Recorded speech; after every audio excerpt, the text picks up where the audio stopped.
Carthage, a land of opportunity founded more than 2,000 years ago. Driven by wealth, power, and ambition, these pioneers built an empire that dominated the Mediterranean world for over 600 years. By developing some of the ancient world's most groundbreaking technology, both at home and in the far reaches of the known world. The centerpiece, a massive harbor that held hundreds of warships, the vanguard of antiquity's most formidable navy. These ships are coming up fast. People see them coming. Carthage is here. But storm clouds were gathering on the horizon.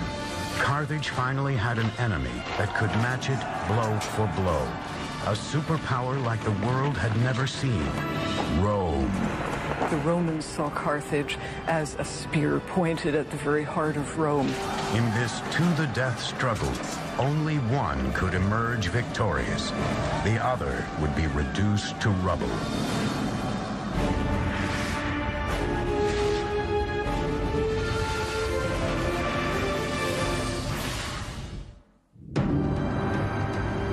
Bloodshed, massacre, brilliant feats of engineering, and acts of suicidal bravery will mark the collision between the ancient world's two greatest superpowers, Rome and Carthage.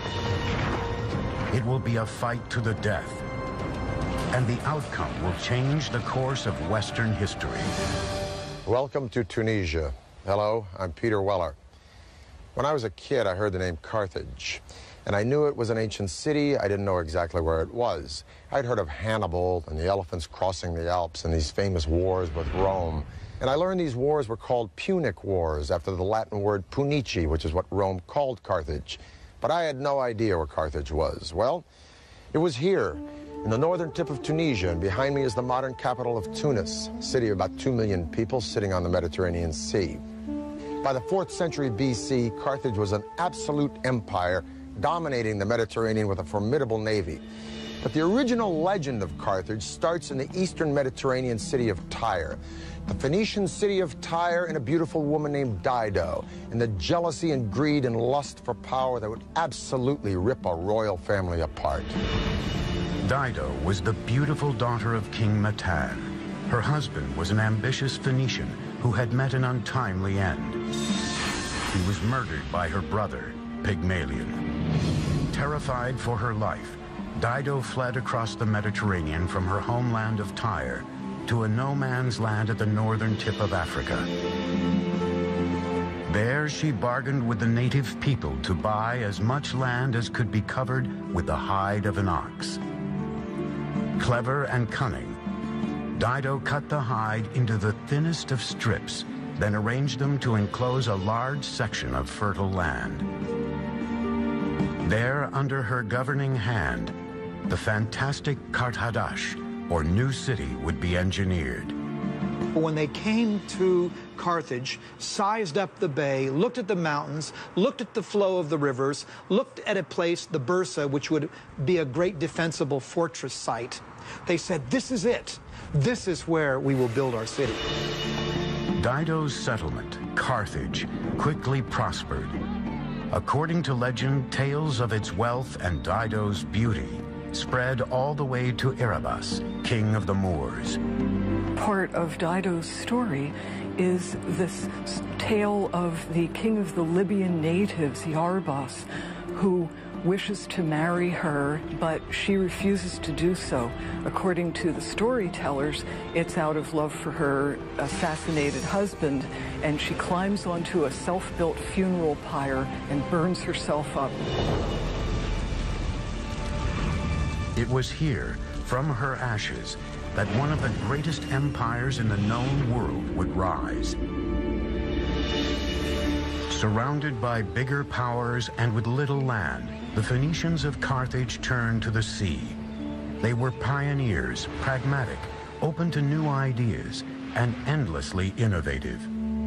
When Dido established the city, the new city, a lot of people's eyes obviously opened wide and said, hey, a new city, a new start. And as these trading routes that Carthage pioneered expanded, it very rapidly became as international a city as anywhere then in the world.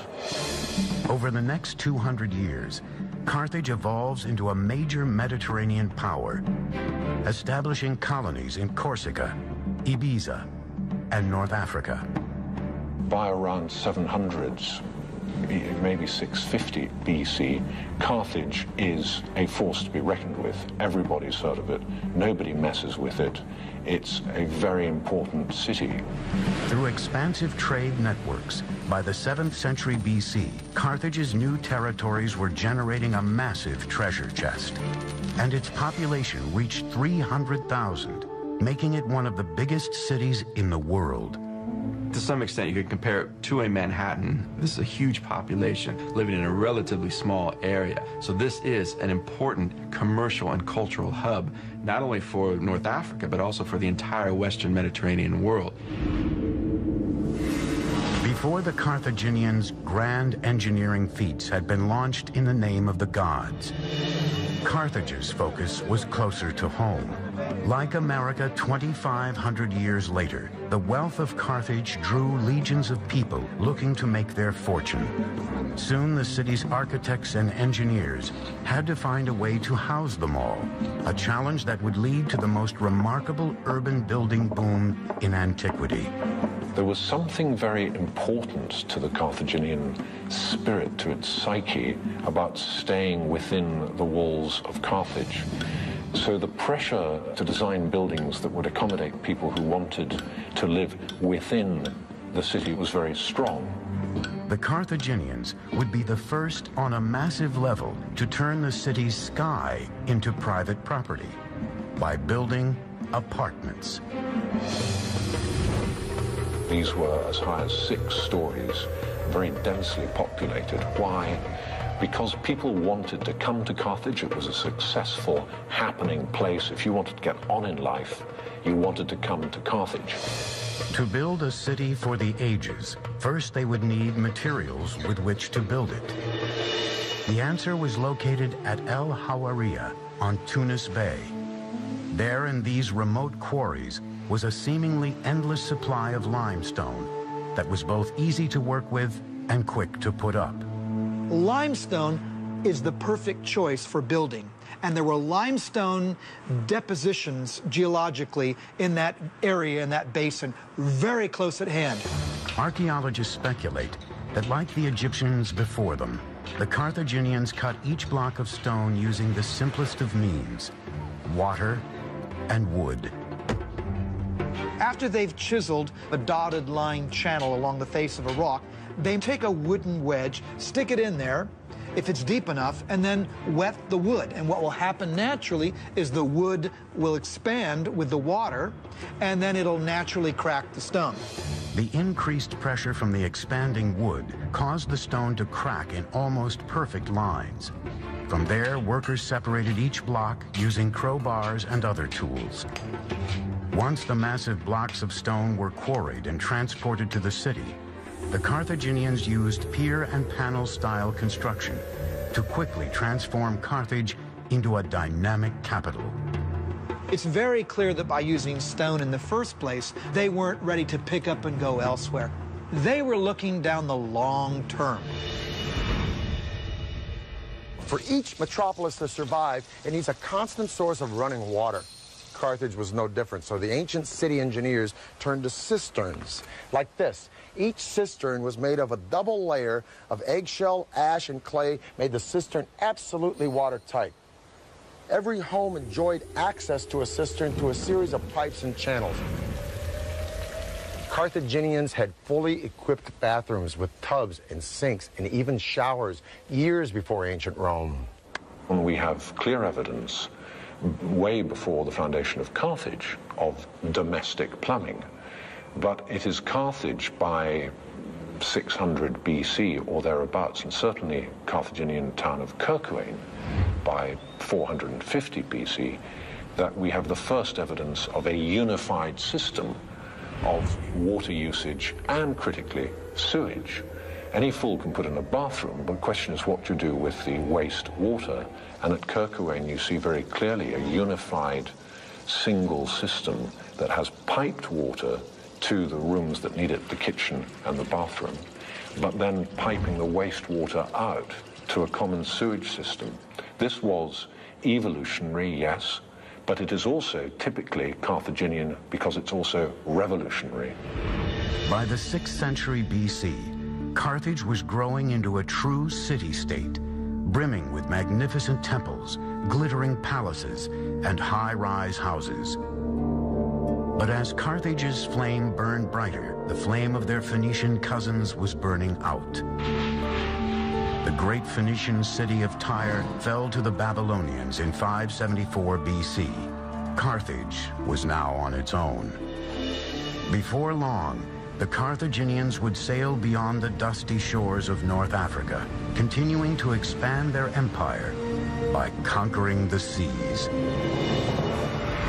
The Carthaginians saved money by covering their stone houses with smooth stucco, making them appear to be constructed of expensive marble. 520 BC, 3,000 oars propel 60 ships through the Pillars of Hercules, known today as the Straits of Gibraltar. Hanno the Navigator, the great admiral of Carthage, is sailing to the edges of the known world. He is preparing to launch a power play that could lead to total domination of the Mediterranean. So every great explorer, Christopher Columbus, Vasco da Gama, who sailed off into the unknown, seems to me a very strong parallel for the original and best of them, Hanno the Navigator.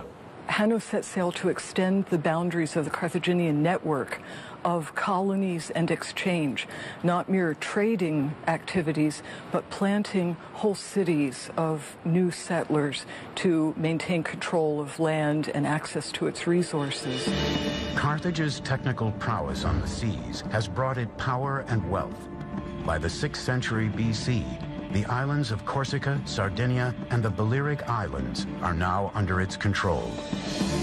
The hub of its power flows from a marvel of engineering, the harbor of Carthage.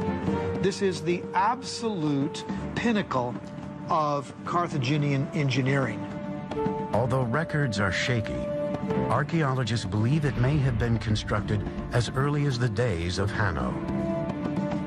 But at the height of her power, in the 2nd century BC, the harbor of Carthage was transformed, technologically superior to any maritime facility in the world, and the very lifeblood of Carthage. It was part of Carthage, it was the heart of Carthage, it was the lungs of Carthage, it was everything to Carthage, both naval and commercial. The harbor had a common entrance from the sea that was 70 feet wide, which could be closed with iron chains. Inside its gates were 2 separate marinas, the first for the traders and merchant vessels.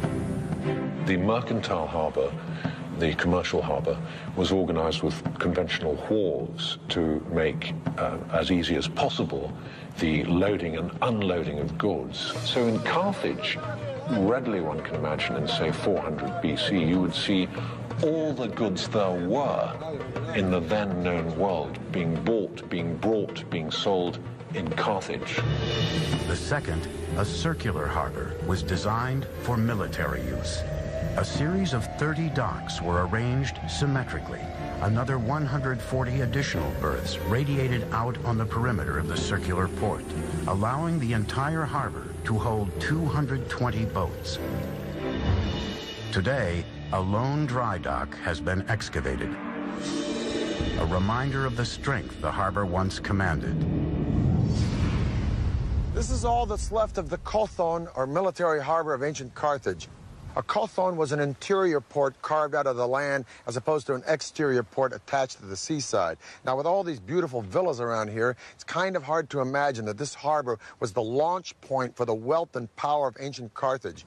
Now, the nerve center for this maritime hub was that circular island out there where there were 40 or 50 slots for boat dry dock. And And on top of that island was a big tower where trumpeters would blare signals, and heralds would deliver orders, and admirals would oversee operations like observing what ships were coming in from sea, be they friend or foe, while at the same time those ships couldn't very well observe what was going on in this port. Nobody has anything approaching this potency, this power, let alone this navigational and seafaring skill.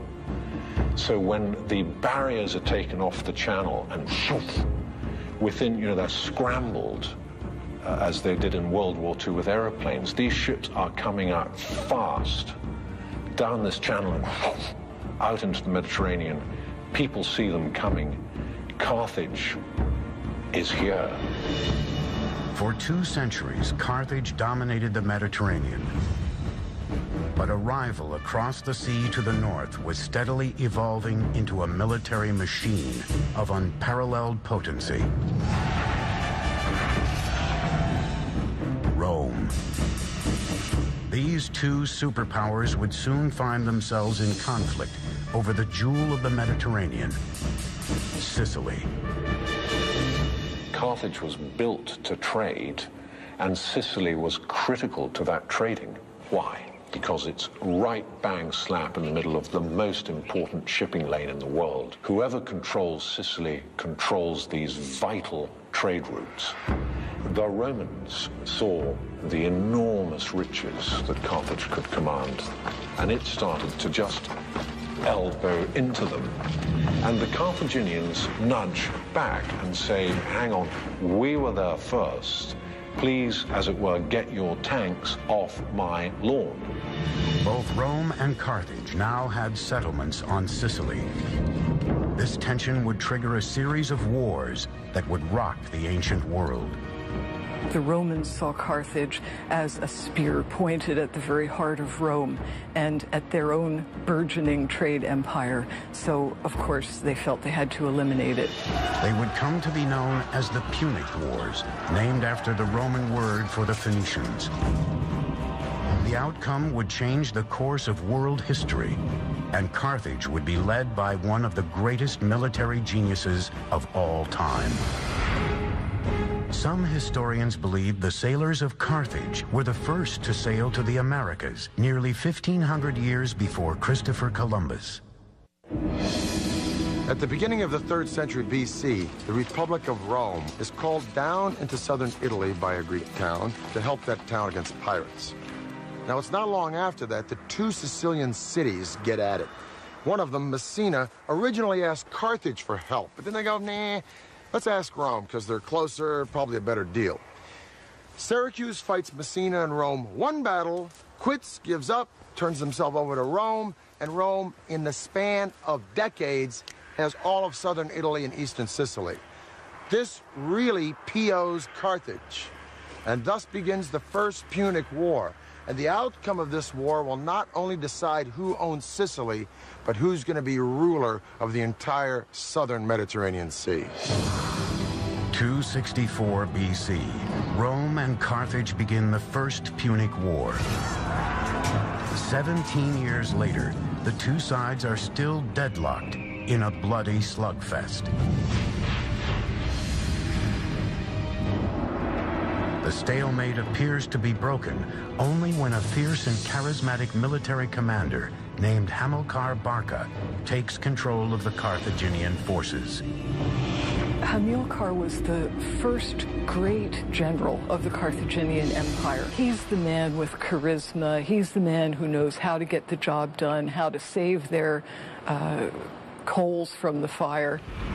Between 247 and 242 BC, this fiery military tactician, Hamilcar Barca, sweeps into Sicily. He's dynamic, he's powerful, and he's absolutely ruthless. But what gives Hamilcar his real confidence is that at his back he has a new sleek form of warship called the quinquereme, quin meaning 5 banks of rowers. The quinquereme isn't really developed by the Carthaginians, it's developed by the Greeks. But what the Carthaginians do is make this sea-going battering ram huge.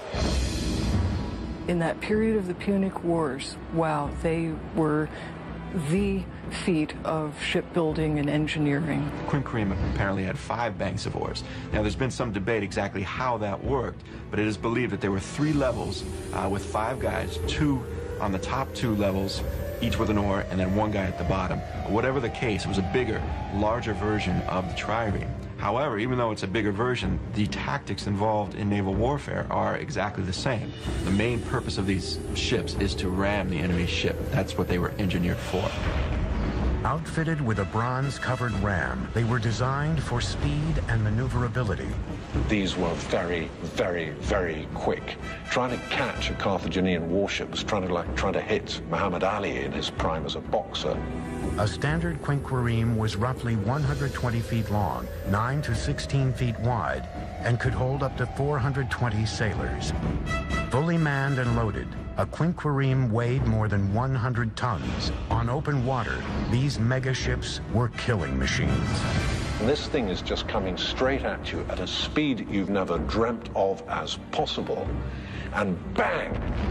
The whole of your boat shakes, your ship shakes, and you start to sink. Compare that with the trireme, where often the model was probably much more to engage with the enemy ship and have land fight at sea. The Carthaginians didn't mess about like that. They wanted to get in, they hit you once and you drown, and they're gone. To hit the next one, deadly.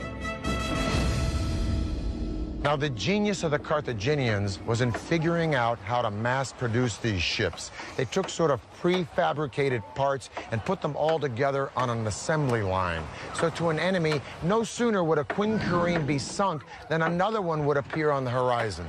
And this was a distinct disadvantage for the Roman Navy until they came upon a wrecked quinquereme, and they sort of reverse-engineered it. They deconstructed it, figured out how it was put together, put it back together, and made it their own.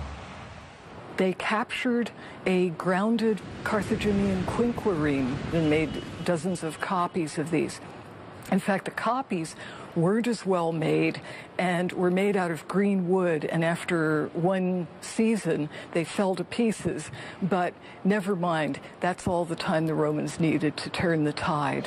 The Roman and Carthaginian fleets would now square off with the ancient world's equivalent of weapons of mass destruction to see who truly owned the seas. March 10th, 241 BC, the fleets met at the Agates Islands off the western coast of Sicily for one of the greatest sea battles of all time. In the hostilities of the First Punic War, the Battle of the Agates Islands, fought off the coast of Sicily, was a turning point. In the battle between 2 brilliantly engineered fleets, Carthage had the advantage in numbers. But their sleek killing machines were bloated with grain and supplies for Hamilcar's army, camped out on nearby Sicily. Many ships were sunk or lost or captured. People weren't expecting that. Now, the Carthaginians try to make a break for it, but they are unable to do so because of this extra weight. That gives the Romans the victory. It was a strategic disaster. In the end, the Romans took nearly 30,000 Carthaginian prisoners. With no way of resupplying himself and his troops, Hamilcar was forced to surrender and retreat back to Carthage. It was clear the pendulum of power in the Mediterranean was now swinging ominously toward Rome. In victory, Rome gained not only Sicily, but also Carthage's holdings on Corsica, Sardinia, and the islands between Sicily and Africa. Hoping to cripple Carthage, Rome forced it to pay a large tribute. But Carthage was not ready to give up yet. It turned westward to Spain to generate new wealth. And the Carthaginians send Hamilcar Barca to Spain, so his goal in 237 is to conquer as much of Spain as possible. It took 9 hard-fought years for Hamilcar to conquer the native tribes there. When he finally did, all of the land south of the Ebro River becomes part of the Carthaginian Empire. But Hamilcar paid for that conquest with his life. In 228 BC, he was killed in battle with a rebelling native tribe.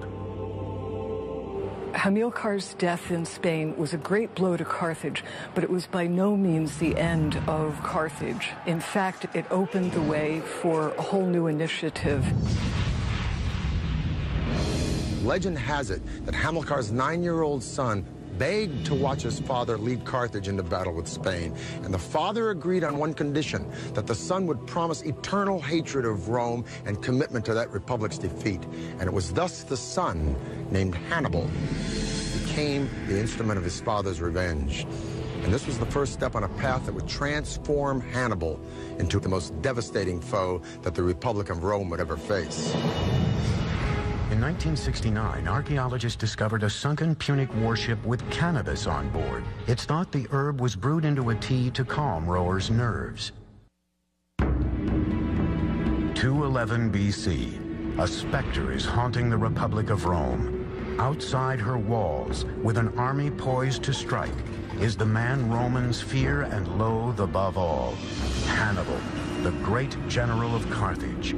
Brilliant, brutal, sophisticated, he is Rome's worst nightmare.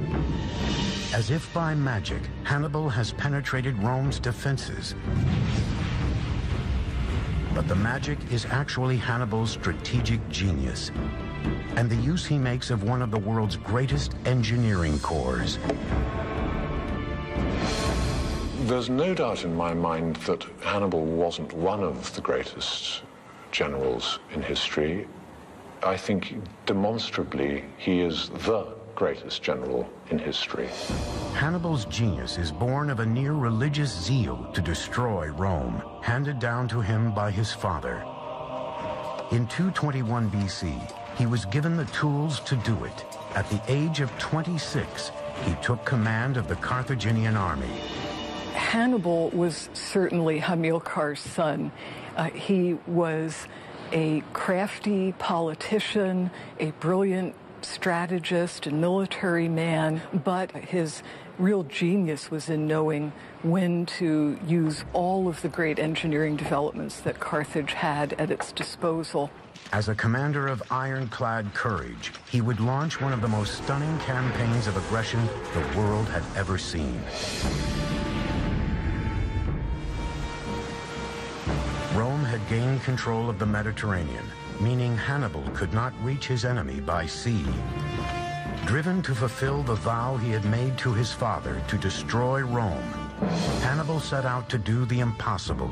He'd march over land, across the Alps, to the heart of the Roman Empire. Now, Hannibal knows he's greatly outnumbered. He knows he has a relatively small army in comparison to the Romans, but he does come up with a strategy which he believes will bring him victory. And what he has to do is take his army to Italy itself and attack the Romans on their home field. Hannibal set off in 218 BC with an army of 90,000 men, 12,000 horses, and 37 elephants acquired from African neighbors to the south. Elephants have been used in battle for centuries before this. They could be the turning point in a battle because the cavalry of the enemy could not withstand elephants. Therefore, Hannibal believes it's worth it to try to get these elephants to Italy. By October, they'd traveled more than 600 miles and came face to face with their first major obstacle, the raging Rhone River in France. Even at its narrowest, shallowest time of the year, the Rhone River is still going to be somewhere between 100 to 150 to 200 meters wide. It's going to be daunting to all of Hannibal's field engineers.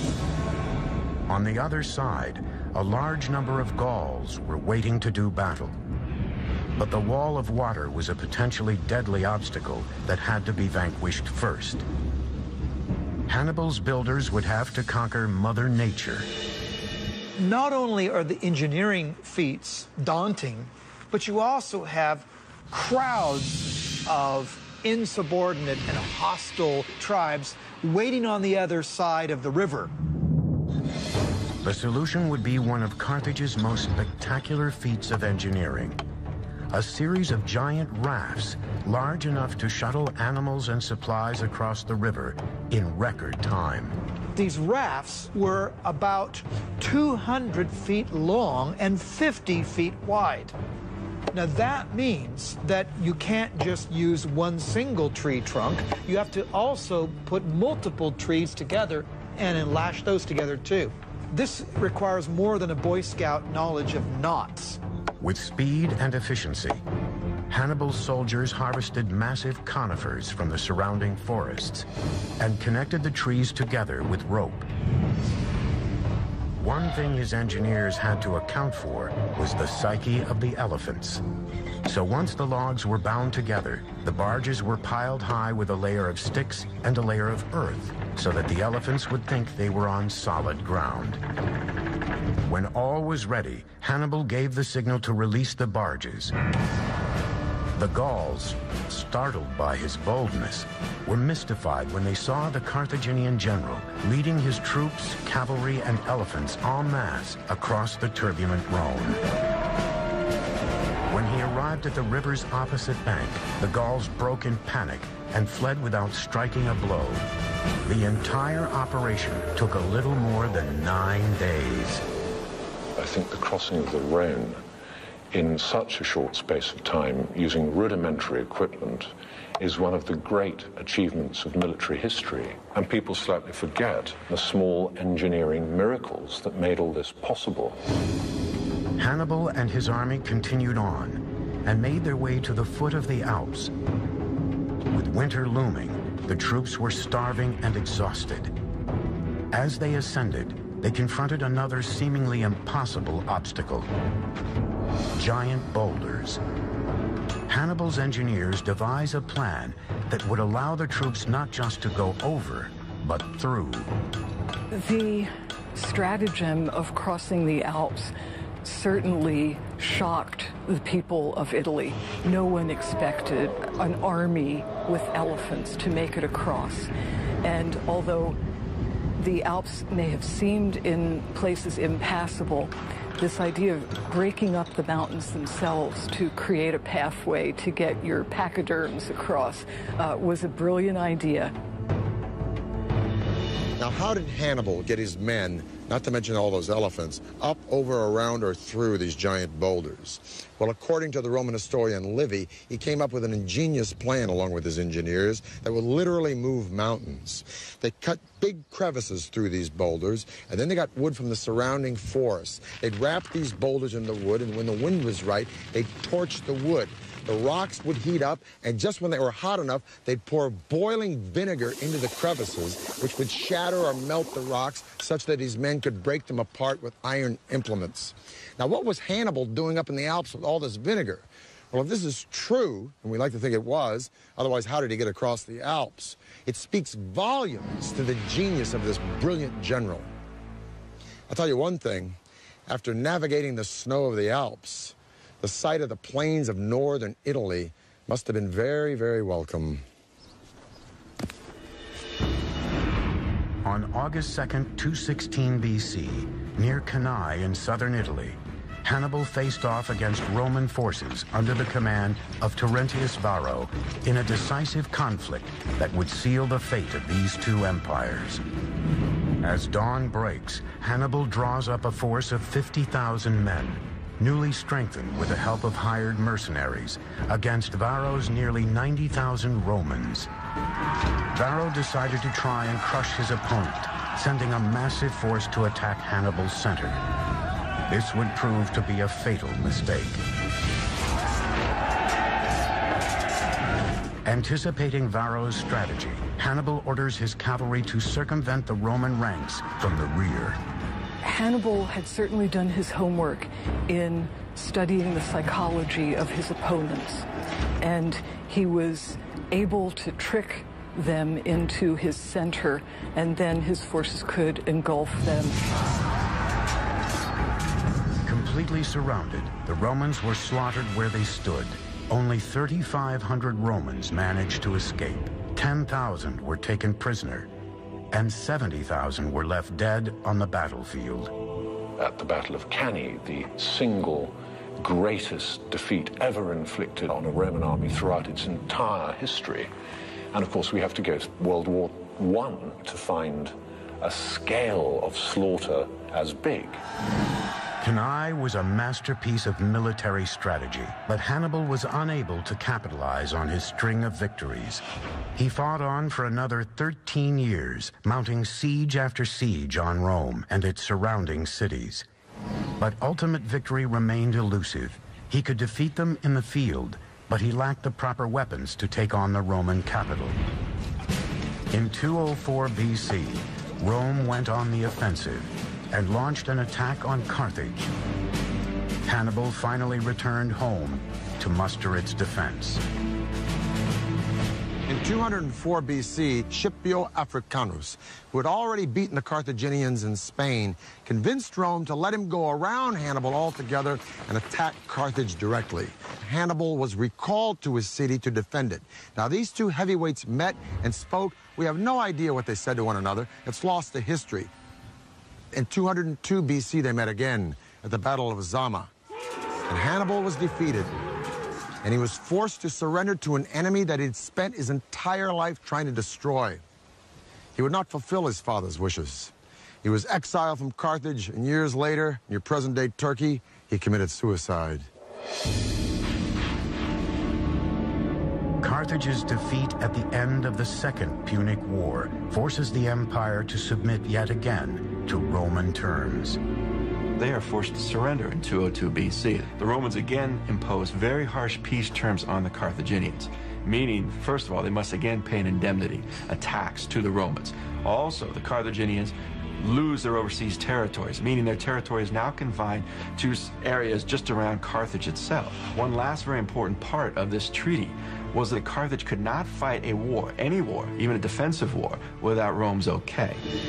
With Carthage stripped of its military might, the field was now open for the Roman army to begin its unstoppable conquest of the ancient world.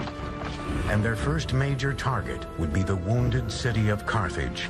All that stood in the way was the ancient world's strongest fortifications.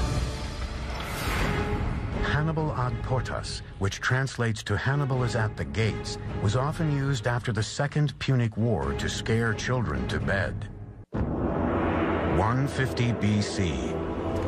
Marcus Porcius Cato, a Roman orator and the great-grandfather of Julius Caesar's famous enemy, walks the halls of the Roman Senate, but he is oblivious to his surroundings.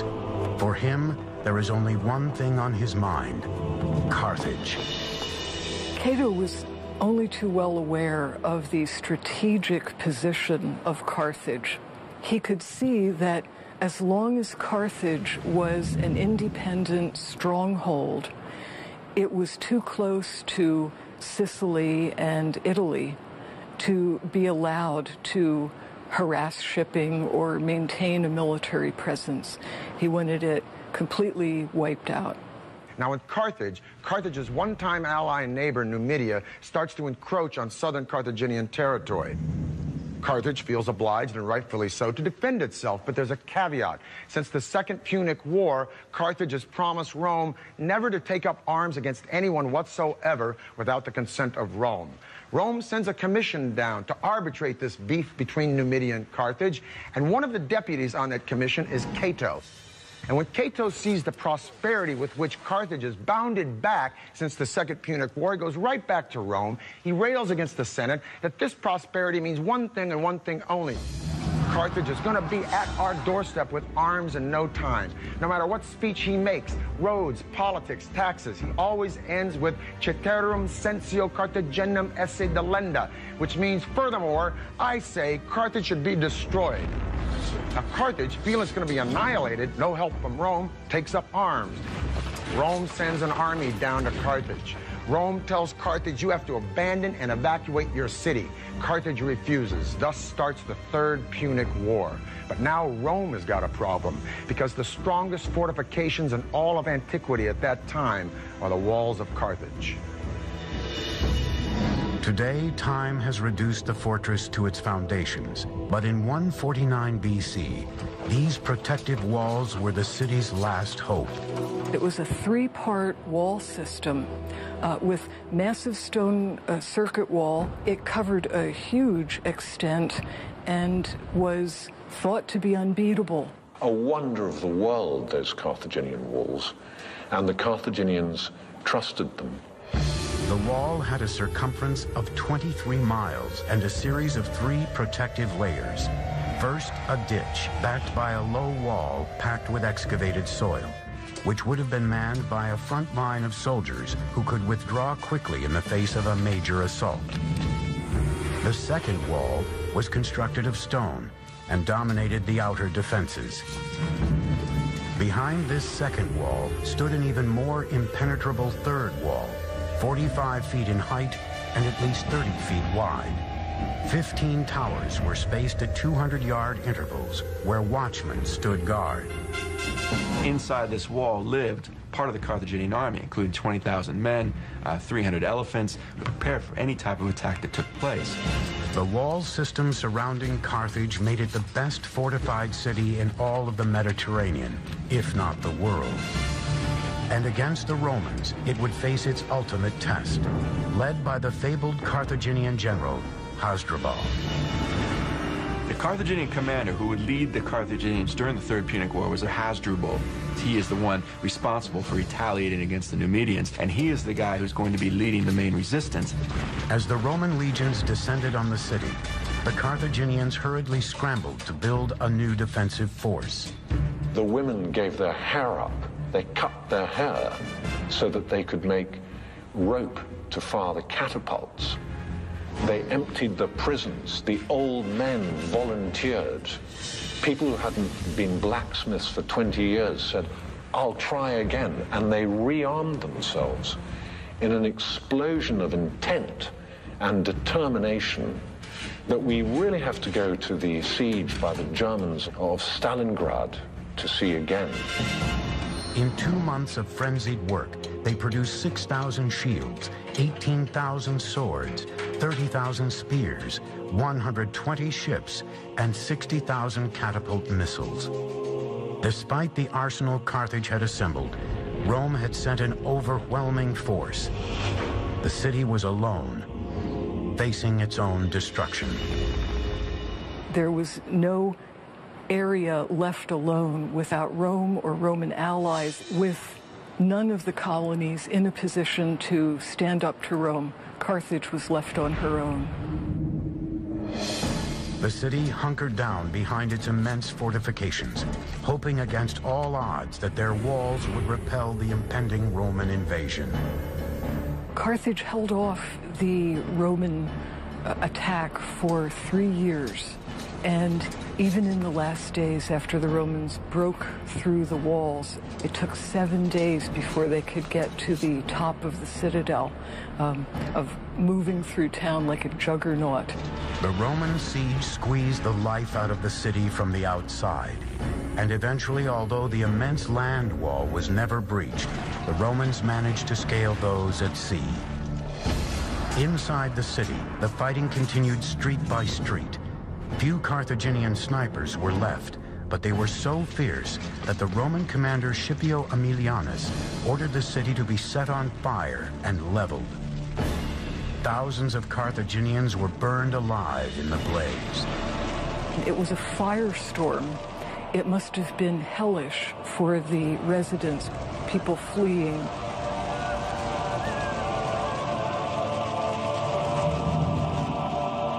During its siege and capture, Carthage had been decimated. The city's population fell from 500,000 to 50,000. The survivors were sold as slaves, never to return home. It took just 17 days in the year 146 BC for Carthage to be completely destroyed by fire. That same year, Rome leveled Corinth, put Greece in their pocket, and overnight, the Mediterranean Sea became their own private lake. Carthage would rise again, albeit this time reconstructed by Rome, like this fantastic amphitheater here at El Jim. And by the 3rd century AD, Carthage would thrive once more as a commercial port. But although undeniably Roman, the spirits and the voices of Dido and Anno the Navigator and Hasdrubal and Hamilcar and Hannibal would echo throughout those Roman walls, begging to be remembered for the remarkable achievements of their civilization.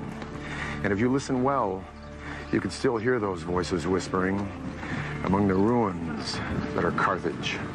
For the History Channel, I'm Peter Weller.